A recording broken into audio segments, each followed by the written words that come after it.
Gold price prediction. Could it really hit $15,000 by 2027? Why this weekly close is crucial. That is the question we are tackling today, and I promise you, by the time we are done, you are going to look at your screen, at the charts, and at the news headlines with an entirely new set of eyes. There is a lot of noise out there right now. I see the clickbait titles everywhere. I see the doom and gloom prophets screaming about the collapse of the dollar, and I see the permabulls telling you that you are going to be a millionaire overnight if you just buy gold right this second. But here is the hard truth that nobody on social media wants to tell you. The market does not care about your emotions. It does not care about your hopes, your fears, or the balance of your 401k. The market only cares about data, structure, and human psychology manifested through price action. And right now, that data is flashing some of the most significant signals we have seen in years. So in this video, we are going to separate what is real from what is just hype.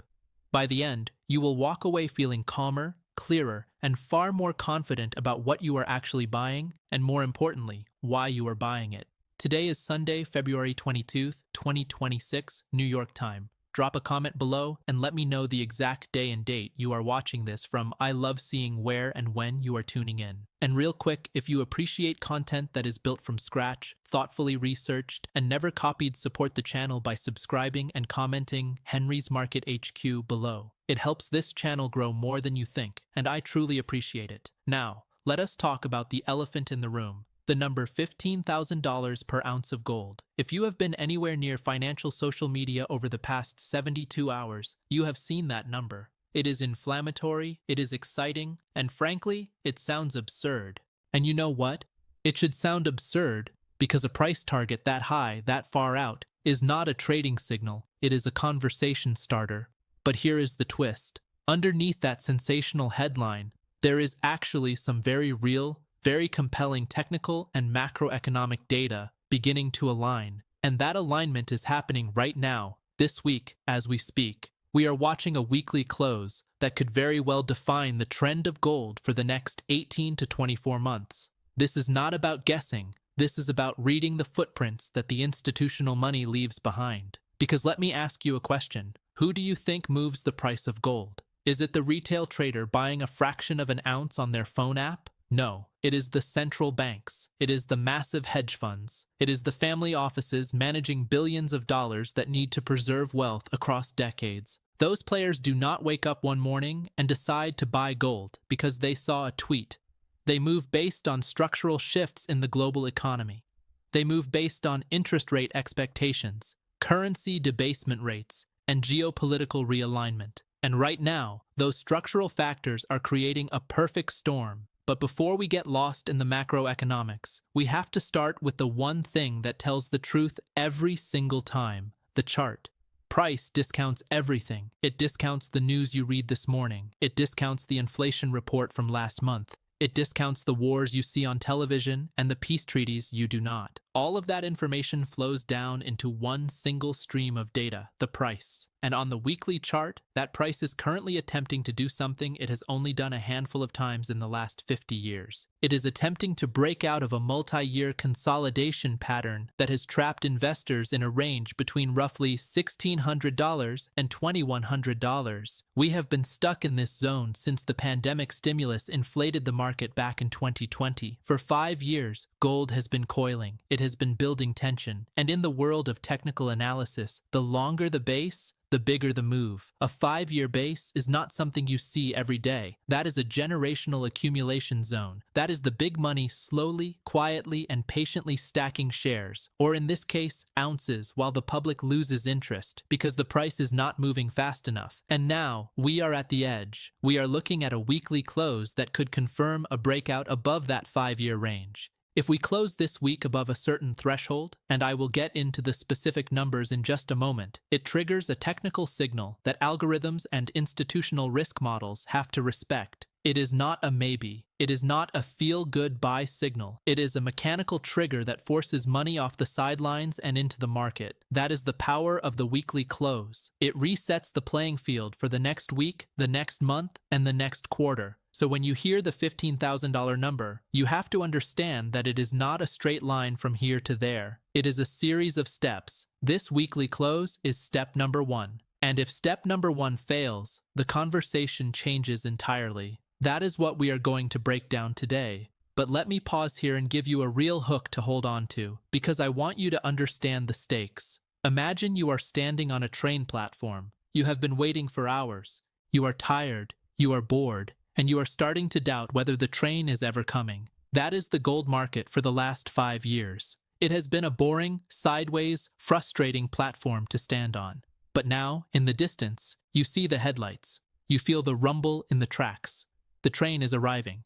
The question is, do you have the courage to step on board, or are you so exhausted from waiting that you decide to walk away just as the doors are opening? That is the psychology we are dealing with right now. This weekly close is the train pulling into the station, and the destination signs on that train say $15,000 by 2027. But here is the catch. The train makes stops along the way. It stops at 2,500. It stops at 3,000. It stops at 3,500. And at every single stop, there will be people getting off because they are scared. There will be people getting off because they think it is high enough. And there will be people getting off because the news told them a recession is coming and they need cash. The people who make it to the final destination are not the ones who are the smartest. They are the ones who understand the structure. They are the ones who can differentiate between a temporary stop and a final terminal. And that brings us back to the data. The weekly chart is not just a line on a screen. It is a psychological record of every buyer and every seller who has participated in this market. When we see a weekly close at a certain level, it tells us that the buyers were so aggressive, so committed, that they overwhelmed the sellers from Monday morning all the way through Friday afternoon. It tells us that the consensus, at least for this slice of time, is that value is higher, not lower. And when that happens at the top of a 5-year range, it is not just a bullish signal. It is a declaration of war against the bears. It is a signal that the institutions are done accumulating quietly. They are ready to mark price higher. They are ready to let the public see the move so that the public chases it, providing them with liquidity to eventually sell into years later. That is the game. And if you do not understand that you are playing a game against players with better information, faster computers, and deeper pockets, you are going to lose. But if you understand the structure, if you understand that this weekly close is the key that unlocks the next phase, then you can position yourself not as a gambler, but as an investor who respects the process. So let me ask you directly, do you see what is happening on the weekly chart right now? Are you watching this close? Because I promise you, the institutional desks are watching it. They are watching it with algorithms. They are watching it with risk models. They are watching it with leverage. And if this close happens the way the technicals suggest it might, we are going to see a velocity of price movement that shocks the majority of market participants. They will call it a bubble. They will call it speculation. They will call it mania. But we will know the truth. We will know that it was simply the structural resolution of a 5-year accumulation phase. That is the power of patience. That is the power of perspective. And that is exactly what we are going to continue breaking down in the next segment. Stay with me, because this is where it gets deep. We are going to look at the actual numbers, the actual levels, and the actual macroeconomic forces that could either validate this breakout or send us crashing back into the range for another 5 years of waiting. Either way, you are going to have the information you need to make a decision that is right for you. Now let us move from the psychology of the chart to the mechanics of the move, because understanding why we are here is good, but understanding how we get from here to there is what separates the spectators from the participants. We have established that this weekly close is critical. We have established that gold is coiling against a 5-year resistance level, but what actually happens next? What are the specific price levels that trigger the next leg up? And more importantly, what are the levels that warn us this is a false breakout, a trap designed to catch the latecomers before a sharp reversal? This is where the suspense builds, because the market is currently sitting at a literal crossroads. We are watching price action dance around a zone that technical analysts call the line in the sand. For gold, that line is approximately $2,100 per ounce. Now, let me be precise.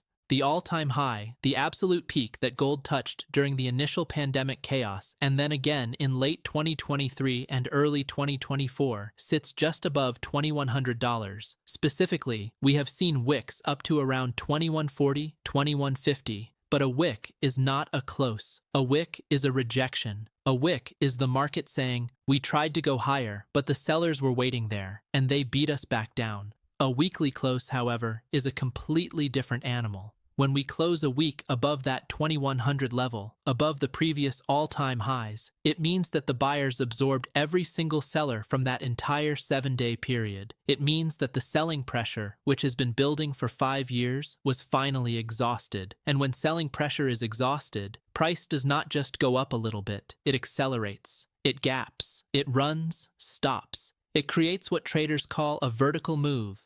That is the suspenseful moment we are living through right now. As of this recording, on this Friday, February 20th, 2026, we are watching to see if the weekly candle can close with conviction above that psychological barrier. If it does, the next logical target becomes 2,500, then 2,800, then 3,000. And those are not just random numbers I pulled out of thin air. Those are measured move targets based on the height of the 5-year consolidation range. The math is simple. If the range was roughly $500 wide, from 1,600 to 2,100, then a breakout above the range implies a minimum target of the range height added to the breakout point. That gives you 2,600. But because we are dealing with a multi-decade asset and a potential shift in the global monetary regime, extensions of 1.618, 2 times, and even 2.618 times the range become plausible. That is how you get to numbers like 3,400, 4,200, and yes, eventually, through a series of compounding moves, you can project toward 15,000 by 2027.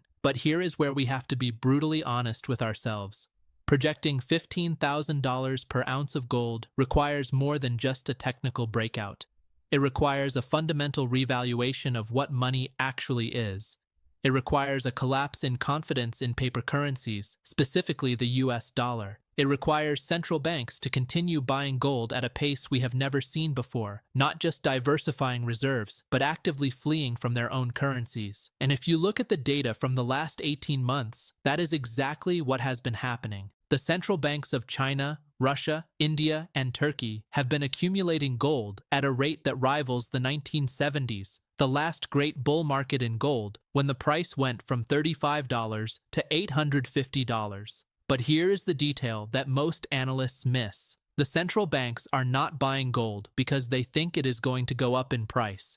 They are buying gold because they are terrified of the alternative. They are holding trillions of dollars in U.S. treasuries, and as the U.S. national debt spirals past $35 trillion and the cost of servicing that debt consumes a larger and larger portion of the federal budget, the likelihood of the Treasury Department endorsing, either explicitly or implicitly, a weaker dollar policy increases dramatically. A weaker dollar means your Treasury holdings lose purchasing power. It means the assets you hold to back your own currency are slowly being devalued by the very entity that issued them. That is not a conspiracy theory. That is basic international finance. And if you are a central bank in Beijing or New Delhi, you look at that dynamic and you say, we need something that is not someone else's liability. Gold is not a liability. It is not backed by a government. It is not printed by a central bank. It is a physical asset with 6,000 years of monetary history. And when central banks start moving away from paper assets and into physical gold, the bid becomes essentially infinite relative to the available supply. Because here is the reality, there is not enough gold. Not really. The total amount of gold ever mined in human history would fit into roughly 3 Olympic-sized swimming pools. It is that dense, that scarce, that difficult to extract. And when you have nation-states competing with private investors, competing with ETF flows, competing with jewelry demand from emerging market middle classes, you get a supply and demand imbalance that can only be resolved by one thing: dramatically higher prices. That is the fundamental backdrop that makes the $15,000 conversation plausible, even if the timing is aggressive. But let us anchor ourselves back to the present, because the present is where the money is made or lost. The present is this weekly close. We have to watch the reaction of the US dollar index, which has been hovering near multi-year support levels. We have to watch real interest rates, specifically the 10-year Treasury inflation-protected securities yield, because gold has a strong inverse correlation to real rates. When real rates are negative, which they currently are, gold thrives. When real rates turn positive, gold struggles. So as the Federal Reserve navigates the impossible triangle of controlling inflation, maintaining financial stability, and funding the government's debt, the path of real rates will determine the velocity of this gold move. And right now, the market is pricing in rate cuts later this year, which would push real rates further negative, which would be rocket fuel for gold. But if inflation surprises to the upside and the Fed is forced to hike again, or even just hold rates higher for longer, that could put downward pressure on gold and invalidate this breakout before it even starts. That is the suspense. That is the uncertainty. And it is exactly why you cannot just buy gold based on a headline. You have to watch the weekly close. You have to watch the dollar. You have to watch the bond market. You have to be engaged, not just emotionally, but intellectually, because the market rewards those who respect its complexity, and it punishes those who think they have it all figured out. So as we move into the final section of this analysis, I want you to hold two thoughts in your head simultaneously. Thought number one, the technical setup for gold is the best it has been in 5 years. We are at the edge of a massive breakout. Thought number two, breakouts fail all the time. They fail because the macro environment shifts. They fail because the news cycle changes. They fail because the institutions use the excitement of the breakout to distribute their holdings to the excited public. Your job is not to predict. Your job is to observe, to react, and to manage risk. That is the mindset we are going to lock in during the final paragraph. We are going to talk about what you actually do with this information. Not just the theory, but the practical steps. How do you position yourself? How do you avoid the traps? And most importantly, how do you sleep at night knowing that you have a plan, regardless of what this weekly close brings? Stay with me. We are almost there. The suspense is building, but so is the clarity. By the end of this, you will not just know what is happening. You will know exactly what to do about it. So here we are at the moment of truth. We have looked at the chart. We have dissected the technical levels. We have explored the macroeconomic forces that could drive gold to numbers that seem almost unimaginable from where we sit today. But now comes the hardest part, the part that most financial videos skip entirely. Now we have to talk about you. We have to talk about what you actually do with this information, because information without action is just entertainment. And I did not create this content to entertain you. I created it to empower you. The suspense of whether gold breaks out or breaks down is real, but the suspense of whether you are prepared for either outcome is even more real. And that is what we are going to settle right now. The first thing you need to understand is that this weekly close is not a signal to go all in. It is not a signal to mortgage the farm or to convert your entire savings into physical metal overnight. That is gambling, not investing. And gambling might feel exciting in the moment, but it destroys more portfolios than bear markets ever will. What this weekly close represents is an opportunity to align your portfolio with a high probability setup while maintaining the discipline to survive if that setup fails. Let me say that again because it is the most important sentence in this entire video. You must be able to survive if the setup fails. If you bet everything on gold going to $15,000 and gold instead falls back to $1,800 over the next 6 months, you cannot be in a position where that loss destroys your financial future. You cannot be in a position where you are forced to sell at the bottom because you need the money for rent, for tuition, for a medical emergency. The market does not care about your timeline. The market does not care that you needed the money by Tuesday. The market only cares about price discovery. And price discovery can be brutal, especially when you are leveraged, especially when you are emotional, especially when you have overstayed your welcome. So let me give you a framework that will serve you regardless of what this weekly close brings. It is a framework built on 3 pillars: position size, time horizon, and emotional buffer. The first pillar, position size, is the most underrated variable in all of investing. You can be right about the direction of an asset and still lose money if your position size is too large. Why? Because volatility, because drawdowns, because the market can move against you before it moves with you. If you are too big, you will be shaken out. You will sell at the worst possible time, not because your thesis was wrong, but because your stomach could not handle the swings. The solution is simple but difficult to execute. You size your position so that a 20% decline in the asset feels uncomfortable but not catastrophic. You size it so that you can look at a red screen and feel curiosity instead of panic. You size it so that you can hold through the noise and let the thesis play out over months and years, not days and weeks. For gold, given the current volatility and the importance of this weekly level. A responsible position size might be smaller than you think. It might be 5% of your portfolio. It might be 10%.